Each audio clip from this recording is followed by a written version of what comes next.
Railway Koduru ప్రభుత్వ whip అరవ శ్రీధరపై వచ్చిన అభియోగాలపై వారి తల్లి ప్రమీల విలేకరుల సమావేశం ఖండించారు. ఇక సమావేశంలో పాల్గొన్న జనసేన రాష్ట్ర కార్యదర్శి తాతంశెట్టి నాగేంద్ర ప్రమీల మాట్లాడుతూ ప్రభుత్వ విప్ అరవ శ్రీధరపై వచ్చిన దుష్ప్రచారాలు ఎవరు నమ్మరన్నారు. తెలియజేయడం జరుగుతోంది. ముఖ్య రైల్వే కోడూరు ఎమ్మెల్యే గారి మీద వచ్చిన దుష్ప్రచారంపై ఆ కన్న తల్లిని ద్వారా మీకు తెలియజేయడం జరుగుతోంది. ముఖ్యంగా ఇసుకపట్ల సృజన్ అనే ఒక ఆయన మన సింహాద్రిపురంలో ఉద్యోగం చేస్తూ పంచాయతీరాజ్ డిపార్ట్మెంట్లో చనిపోయినాడు.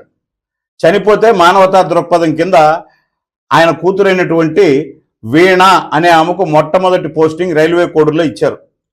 ఎస్ఆర్ కూడా స్టడీ కాకుండా ఈ లేడీ మా ఎమ్మెల్యే దగ్గరికి పిఏగా ఉంటాను అని వెళ్ళింది. ఆ రోజే మేము ఇదేది సినిమా కాదు, ఎవరు ఆడవాళ్ళు అర్ధరాత్రులు అపరాత్రులు వద్దు అని చెప్పి ముఖ్యంగా ఇన్ఛార్జి గారైతే మేమైతేనేమి జనసేన పార్టీ ఖండించాం. దాంతో కొంత సోషల్ మీడియా ఇన్ఫ్లుయెన్సర్ ఇన్స్టా ఈ మధ్య యువత మీరు గమనించాల్సింది ఏంటంటే ప్రతి ఒక్కరికి ఇన్స్టా ఫేస్బుక్ ఎక్కువ వాడతారు. అట్ ది సేమ్ టైం ఆ ఇన్స్టాలో మా ఎమ్మెల్యే గారికి మెసేజ్లు పెడుతూ యంగెస్ట్ ఎమ్మెల్యే కంగ్రాచులేషన్స్ సార్ మీరు చేసినారు.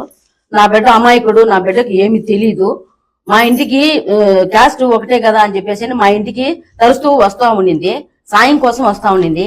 ఏదో లేవు వచ్చిందని చెప్పి మేము సాయం చేసినాము. చేసిన దానికి నైట్ పూట్ల కూడా వచ్చి రోజు టార్చర్ పెడతా ఉండింది.